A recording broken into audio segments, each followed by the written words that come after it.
Believe it or not, us Black women, we face a lot, and it's hard to get accepted.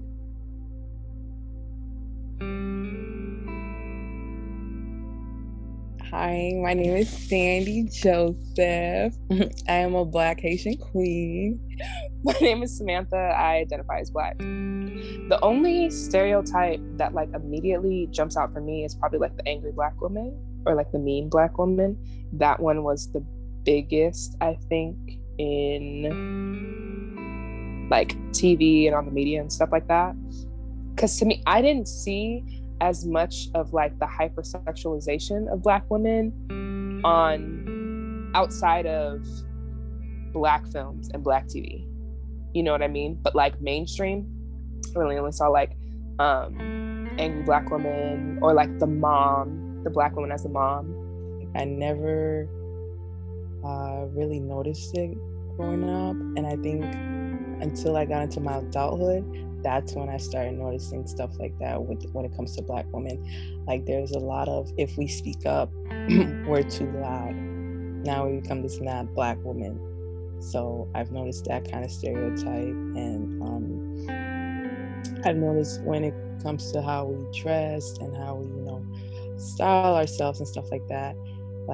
There's this stereotype that we're showing too much, we're doing too much. So the mammy, the mom, the caregiver, the head of the household, which was seen as a negative because in misogynistic patriarchal households, the woman is not supposed to be the head of the household. And so they use that in order to say this is why the Black family is kind of backwards in a sense.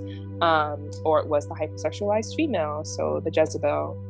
And that was a hypersexualized Black woman for obvious reasons. That was demonized, obvious in the terms of what people see as what should be demonized and what shouldn't. I have an older brother. Me and my brother is a year apart. Me and my brother, we closely resemble each other. If I was to pull my hair back and my brother was to stand next to me, you would think that we're twins. I try not to do certain hairstyles to make me look like my brother or make me look like a man. And I try not to put my hair up because if my hair is up, it looks like I don't have hair. So I always have my hair down so I don't look like a man.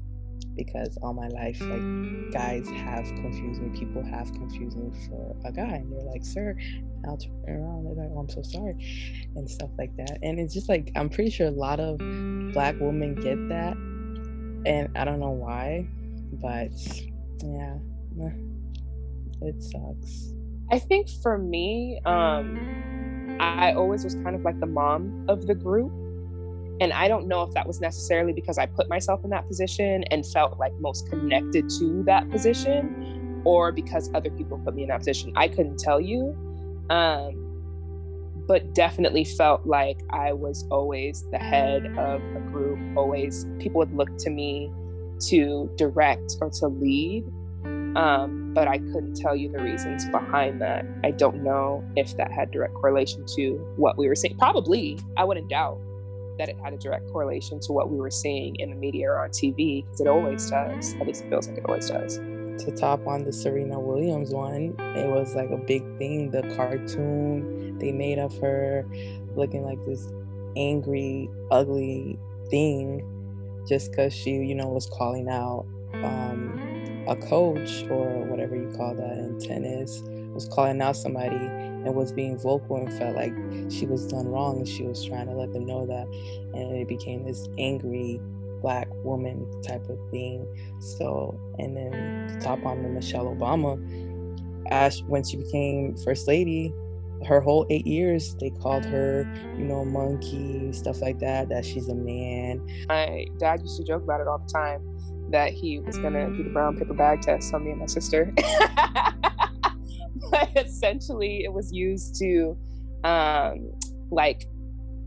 determine someone's Blackness. So if you were the same shade or darker than a paper bag, then you would be deemed as Black. And if you weren't, you were white passing and you could be deemed as not Black. I think that colorism is deeply steeped in our beliefs of who is desirable and who is not, specifically in the Black community, but also in other communities too. So Like when we think of desirable traits, we think of traits that are closer to whiteness, because those are the things that are more heavily shown. That's not the word that I'm looking for. They're more heavily shown in the media. And so with that, the importance of colorism in that is the idea of someone being able to pass as white or as non-Black, even if they are Black. And that's connected to the paper bag test, because that's essentially what that was doing, was being able to see if Black people or non-Black people could pass as non-Black. A lighter skinned Black girl, which down in Florida we call red bones. When you're lighter, you're a red bone. And down here, growing up, red bones always got the attention. Like everybody wanted red bones. And they were always the spotlight. When they step into the room, the focus went on them, and they were considered the prettier Black people. And some of them came close to, like, you could probably say they're white, but they were just all Black and they were just super light. I had a childhood friend.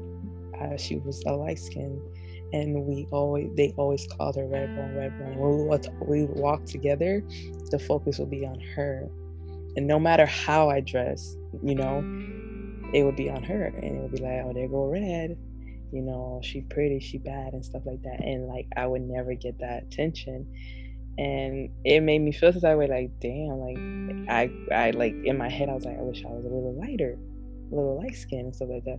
But I wasn't dark skin. I was just in the middle, a little brown skin. But like I'm still like, damn, like why is always attention? Like everybody wanted either a red skin girl or a mixed girl, and they were always considered the beautiful type of Black people. And it sucked. And like as I grow up, and it's still to this day, it's still like people still prefer mixed girls or a red bone girl. And I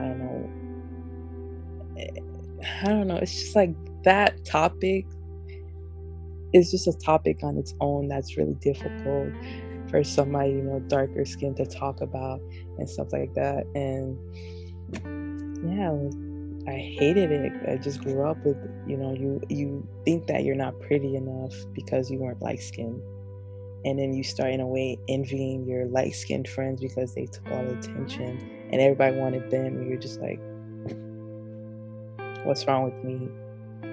And like I noticed it came more from Black men not wanting us darker skinned women, and it would be surprisingly it would be a white guy wanting somebody like me instead of a red bone. And it's just that is like your own people don't want you. It's the outside race that wants you. A lot of times we don't really see Black female leads. Today it's a little different, right? But a lot of times, at least for me growing up, I didn't see that. And so of course not seeing a Black female lead impacted my view of myself, because I couldn't see myself on TV. So there was nothing that I really had to base a storyline off of. Like I could not relate to white storylines because that just wasn't my story. Then once a lot more of these Black leads, Black female leads started coming about, I did feel like I could see myself in the idea of there was this strong woman who's expected to be strong from the outside, from outside perspectives, but is also still human.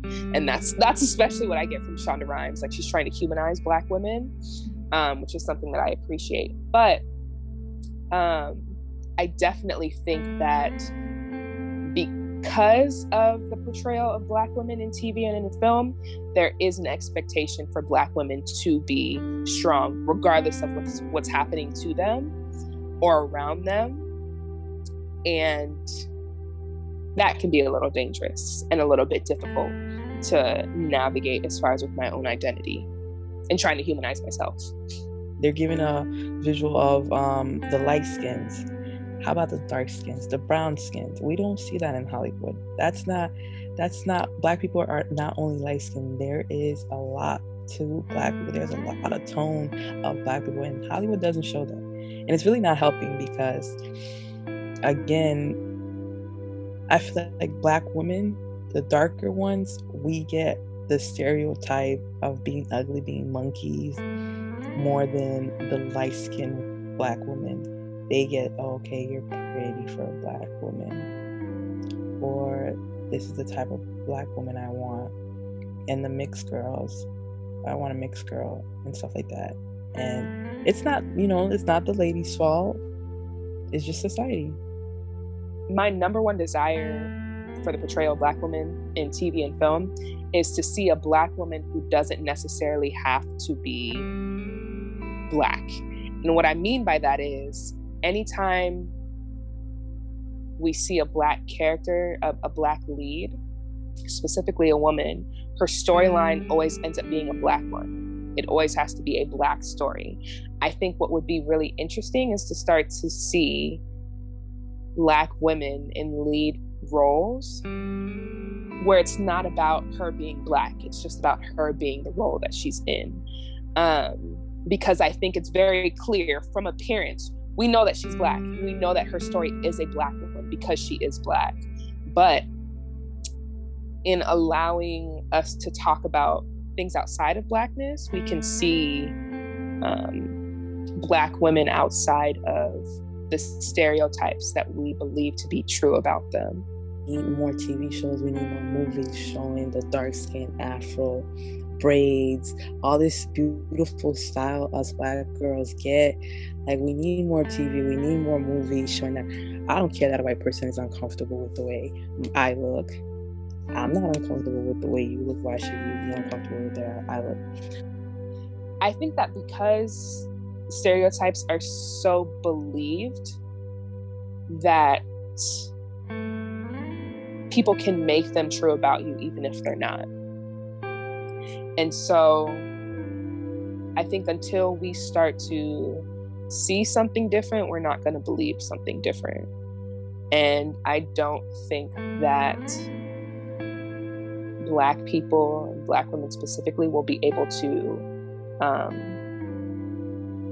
be more until people start to see more outside of just what they believe about these stereotypes. So for me, it's hard to step outside of the mom or the leader or the head of the group role when that's the role that people put me in. That's the box that people put me in, because that's what people expect from me.